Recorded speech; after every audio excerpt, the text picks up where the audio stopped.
안녕하세요, 여러분. 오늘은 우리 식탁에서 흔히 볼 수 있지만 그 매력은 결코 가볍지 않은 재료, 바로 숙주나물에 대해 이야기해 보겠습니다. 숙주나물은 너무 익숙해서 대수롭지 않게 여기기 쉽지만 알고 보면 영양도 풍부하고 역사적인 이야기까지 담겨 있는 특별한 나물이랍니다. 오늘 영상에서는 숙주나물의 정의와 유래, 영양과 효능, 조리법, 그리고 보관 방법까지 한 번에 정리해 드리겠습니다. 끝까지 함께 해주세요. 먼저 숙주나물이 무엇인지부터 알아볼까요? 숙주나물은 바로 녹두의 어린 싹을 키워서 먹는 나물입니다. 우리가 흔히 콩나물과 비교하곤 하는데 콩나물은 콩을 싹 틔운 것이고 숙주나물은 녹두에서 싹을 길러낸 것이죠. 예전 문헌에서는 부화채, 즉 콩싹 채소라는 이름으로 불리기도 했습니다. 고려시대부터 숙주나물을 먹었다는 기록이 남아있는데 이미 오래전부터 우리 식탁과 함께한 식재료라는 것을 알 수 있죠.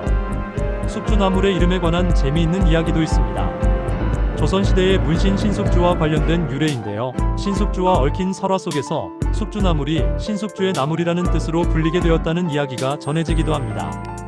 물론 확실한 사실은 아니지만 그만큼 숙주나물이 오래전부터 사람들에게 친숙한 음식이었다는 걸 짐작할 수 있습니다.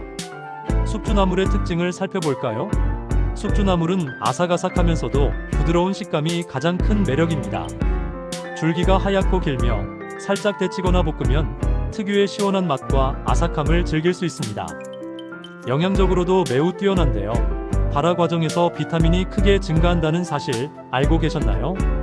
특히 비타민 C와 K가 풍부해 면역력 강화와 혈액 응고, 뼈 건강 등에 도움이 됩니다. 칼로리도 낮고 수분과 식이섬유가 풍부해 포만감을 주면서도 부담이 적어 건강식으로 자주 활용됩니다. 숙주나물의 효능을 하나씩 짚어보겠습니다. 첫째, 빈혈 예방에 좋습니다. 철분과 비타민 B군이 들어있어 혈액을 만드는데 도움을 주고 빈혈 증상을 완화하는 효과가 있습니다. 둘째, 장 건강을 지켜줍니다. 풍부한 식이섬유가 장 운동을 활발하게 하고 변비 예방에 도움을 줍니다. 셋째, 해독 작용이 있습니다. 숙주나물에 들어있는 아스파라긴산은 체내 노폐물 배출과 간 기능 개선에 좋다고 알려져 있습니다. 넷째, 피부 미용에도 도움이 됩니다. 항산화 성분과 비타민 C가 활성산소를 줄여주고 콜라겐 합성을 돕기 때문에 피부 탄력 유지와 노화 방지에 이롭습니다. 다섯째, 다이어트 식단에 좋습니다. 칼로리는 낮고 수분은 많아서 배를 든든하게 채워주면서도 칼로리 부담이 적습니다. 하지만 주의할 점도 있습니다. 숙주나물은 성질이 차갑기 때문에 몸이 냉한 체질이거나 많이 먹으면 소화, 불편, 복통, 설사 같은 증상이 생길 수 있으니 적당히 드시는 게 좋습니다. 이제 숙주나물의 활용법을 볼까요? 가장 대표적인 건 나물무침입니다. 숙주를 깨끗이 씻고 소금을 조금 넣은 끓는 물에 살짝 데친 뒤 찬물에 헹궈 아삭함을 살립니다.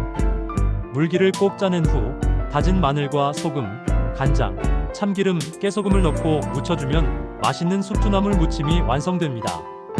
볶음 요리로도 많이 쓰이는데요. 숙주는 오래 볶으면 숨이 죽어버리니 센 불에서 재빠르게 볶는 것이 포인트입니다.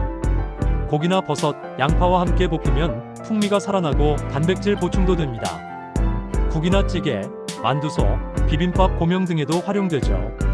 국물 요리에 넣으면 시원한 맛을 더해주고 비빔밥에 올리면 고소하고 깔끔한 맛을 내줍니다. 숙주나물을 고를 때는 줄기가 하얗고 투명하며 곱게 뻗은 것을 선택하는 것이 좋아요. 휘거나 마른 부분이 없는 것이 신선한 숙주의 특징입니다.